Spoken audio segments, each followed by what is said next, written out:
What does military, sporting backgrounds, and business coaching all bring together when you are in a business community? Now, add a 66 years wise individual who brings it all together. This interview is going to be filled with golden nuggets that McDonald's is going to sue me for featuring this gentleman. I cannot wait for you to hear the stories, the wisdom, and definitely a lot of information that I had the privilege to learn and definitely embrace immediately.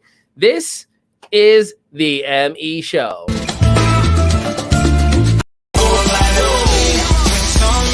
Girls on me, on the dance floor, all eyes on me. Who is he? Man, you better come get your girl dog. All eyes on me, party like a rock star. You can find me in VIP. All eyes on me, yeah, where the girls are. This is how your night will be. All eyes on me, all eyes on the prize. Money supersized, G5 super fly, should be supervised. Do or die, open up your eyes, head to the sky. Keep a mean bad mommy on the side. Make a tsunami, kamikaze on the mind. Spit flow, paparazzi, flash shine. Get dough, champagne, Merlot. Cash and tango, in the VIP. Now she wanna touch her ankle. Get low, mueve mami como el dembow. All eyes on me, peeping through the window. Get mine, get yours, believe it or not. In the meantime, I'ma keep my eyes on the all top. eyes on me, drinks on me, girls on me, on the dance floor. All eyes on me, who is he? Man, you better come get your girl dog. All eyes on me, party like a rock star. You can find me in VIP. All eyes on me, yeah, where the girls are. This is how your nights will be.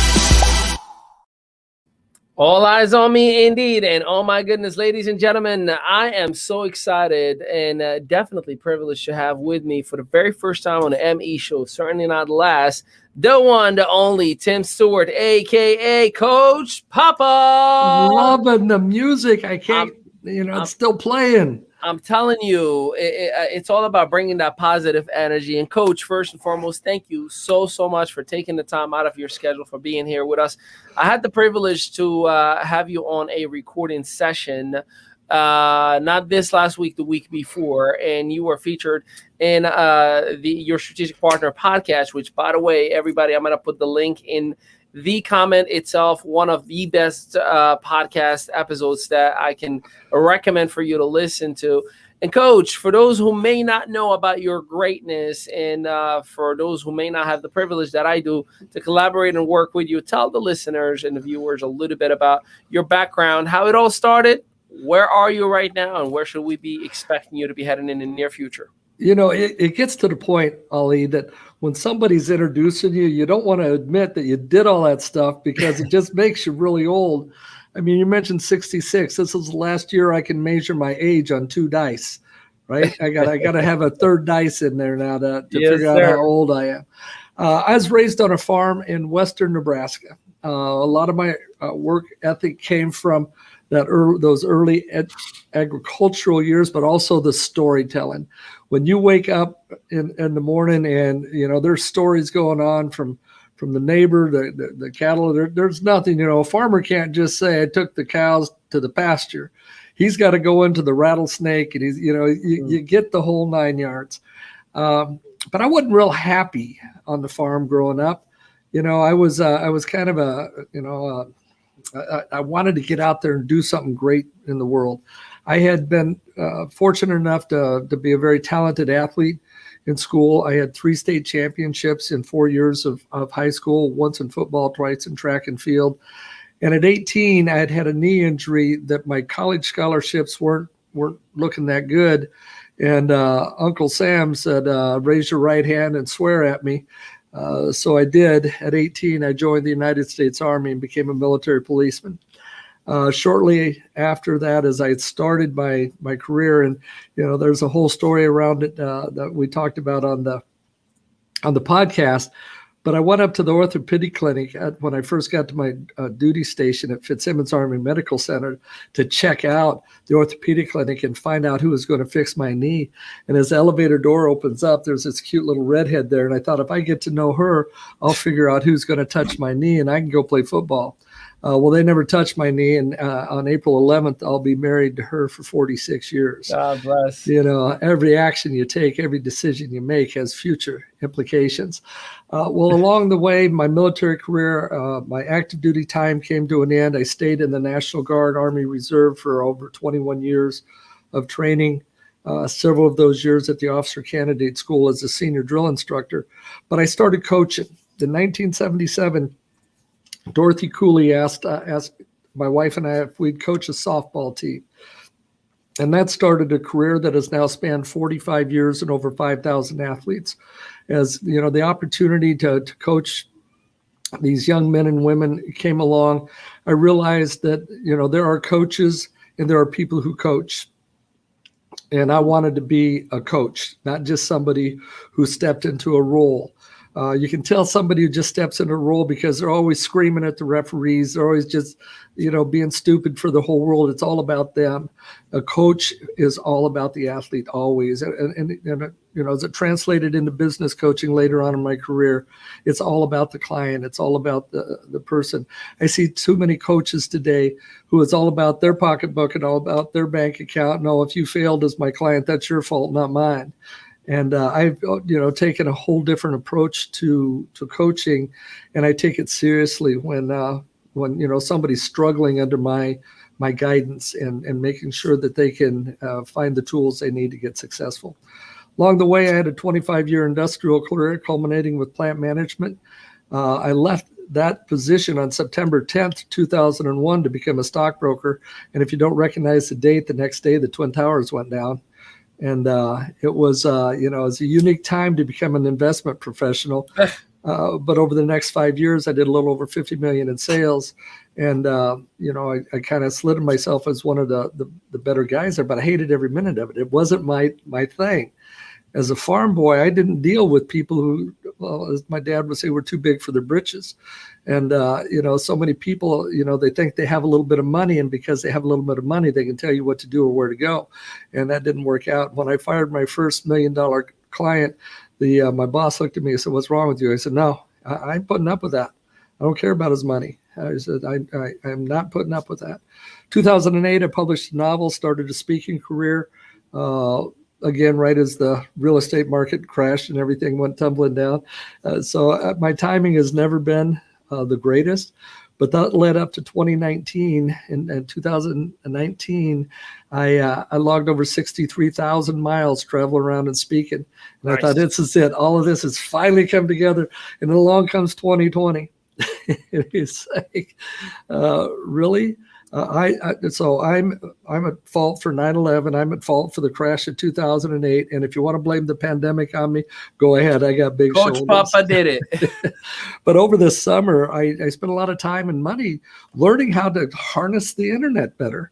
Right. And what I found out by spending that time and money is they're trying to make me another version of the ShamWow guy. But wait, there's more, Ali. If you'll buy my book today, you'll get this, you'll get that, and you'll get that. And I'll throw this in just for free. But wait, if you do it now, you know, and it was like, that was not me.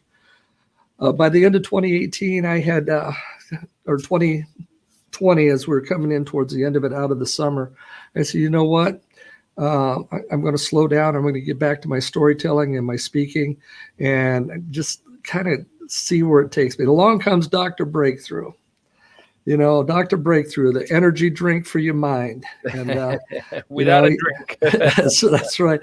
And I'm listening to him, and I connected with him, and we became pretty close. And he invited me to take a look at this young entrepreneur project. And I'm still a high school soccer coach. That 45 years isn't over yet. I have the men's and women's programs at Wilmot High School, Wilmot, Wisconsin. And so my life is busy. And I'm like, I talk Breakthrough, you know, does this really make sense to become a founding member of the Young Entrepreneur Project? He just looked at me and he said, yep. Gotcha. It's like, okay, let's do it. So, you know, based on his advice, I came in as a founding member. Now, you know, my life is busy, but as things open up and things start coming together, this Young Entrepreneur Project that you are a major part of, it's the real deal from everything I see. And it's, you know, I'm not in a hurry. I'm not going anywhere. Yes, sir. So One of- go ahead. One of the things that was fascinating to me is you took on coaching clients and you always operated on their budget and on their means. Yeah. And in some cases, you even told a young lady, hey, listen, I don't want you to worry about that right now. Let's build a fortress and I'll charge you afterwards. But let me help you. And that's such a genuine, when you talk about being a coach, you got to care about the players, not about yourself. You took that very same mindset from sport to the business community. Tell us a little bit more about, your focus as a business coach. Well, first of all, that mindset comes from the agricultural piece, even though it translated into that. See, in farming, we buy the seeds and we buy the gas and we prepare the soil and we put the seeds in and we grow the seeds, and we don't get a return on our investment for months after we've done the work. But yet you get into this world and everybody's like, hey, if you give me $500, I'll make you a millionaire. Well, you didn't make me a millionaire. I want my $500 back. Well, I'm sorry, that was not in the contract. So when I sit down with someone and I go through our coaching process, it comes down to the value. Until the value is understood, any expense or any inconvenience is too much. But once the value is understood, no expense or inconvenience will stop them. And so it comes down to the value. What is the value of my coaching to you? Now, Ali, if I was coaching you because, the improvements you make translates into hundreds of thousands or millions of dollars, you're going to pay me commensurate with that because you're going to be making a lot of money and the value of what I do with you is very high. But if I'm working with someone who's in a non-for-profit organization and no matter how much coaching I'm going to do, they're not going to make a penny more, then that becomes all about me and my pocketbook. And that's not right in my eyes. So it becomes, what's the value to the client? If the client is a teacher who just wants to become a better teacher and it's not going to increase their income a lot, then we're going to work on that scale. Or if the client is a CEO of of an organization, I have one of those, thank goodness, because he allows me to do this for so many other people with what he pays me. You're going to pay me commensurate with what the value of my coaching is to you.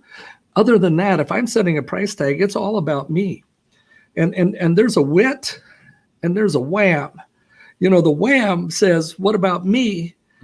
And the wit says, whatever it takes. And I'm the guy in this world who's going to do whatever it takes to get you to that next level if you're willing to commit and do the work.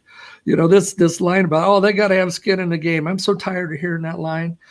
The skin in the game that people have is that people want to improve. They want to get better constantly. Did I tell you about one word program for success, Ollie, when we talked last time?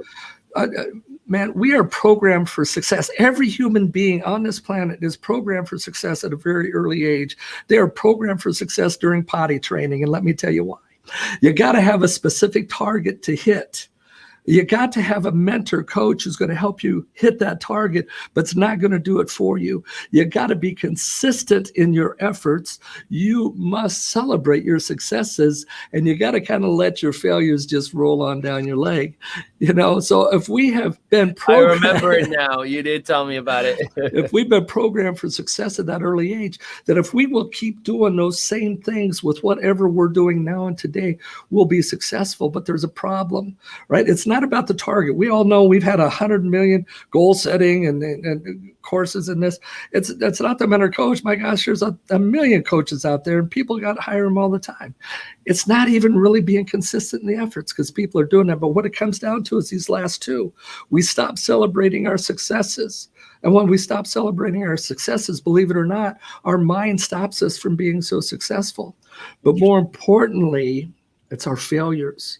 Our failures shut us down. We can't let our failures run down our leg anymore and just wipe them up with a bounty cloth, right? We have to talk about them. We have to dwell on them. We have to get inside. And the problem is it gets in here and our self-talk starts shutting us down. Most of success is limited because of the way we talk to or see ourselves. Most of us at some point in our life would be tossed in jail for slander for the way we talk to ourselves if people could hear it out loud. Yeah. We're arresting you for slander. Who made the complaint? Well, you did. We heard you talking bad to yourself about yourself and about what you can and cannot do. And it's done, and we shut ourselves off. But that's where that mentality came from of the what is my value to you, not what is your value to me. And that doesn't change my coaching. I'm going to coach the same way to a 5-year-old who can never pay me back or a 50-year-old CEO. The coaching and the basic principles are all the same, and they're going to get them at that level, at a level they can afford and a level that works with them. One of the things that you shared with me, and I would love for you if you can share that story about your coach when you were trying to jump. So because that really transitions from what we were talking about self-talk and about limiting beliefs and whatnot. That was like the perfect real life example. So would you mind sharing that story? I would love to, because anytime I can talk about Coach Hackett Lively, it's always a pleasure. We all have that person in our life, who really made a difference, who really pushed us the right way. And for me, it was Coach Hackett Lively, and he did it several different ways. He was a football coach also, and there was one time that I had misheard the play and I ran the wrong play. And Coach Hackett Lively was about 6'5", 6'6", 6'7", a biscuit shy of 350. And when he called me off the field, he put his hands under my shoulder pads and curled me up to his face and said, "Don't do that again." Simple conversation. I didn't do that again. Matter of fact, the very next play, I went back in and scored my first and longest touchdown in my career.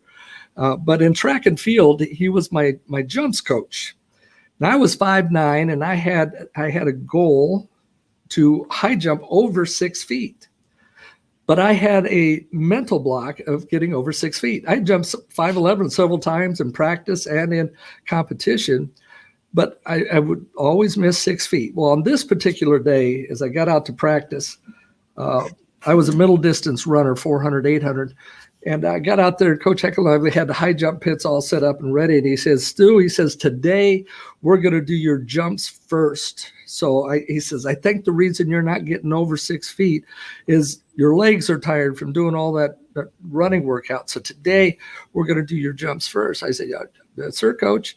So he went over and he had set the bar at 5'8", and I would 3-step 5'8". Now, in 1973, the Fosbury flop had not become a thing. So I was still doing the Western rule, where you were jumping forward over the ball and wrapping yourself around it, which is a much more technical type of event. But I could 3-step and jump over 5'8". So I did 3 of those.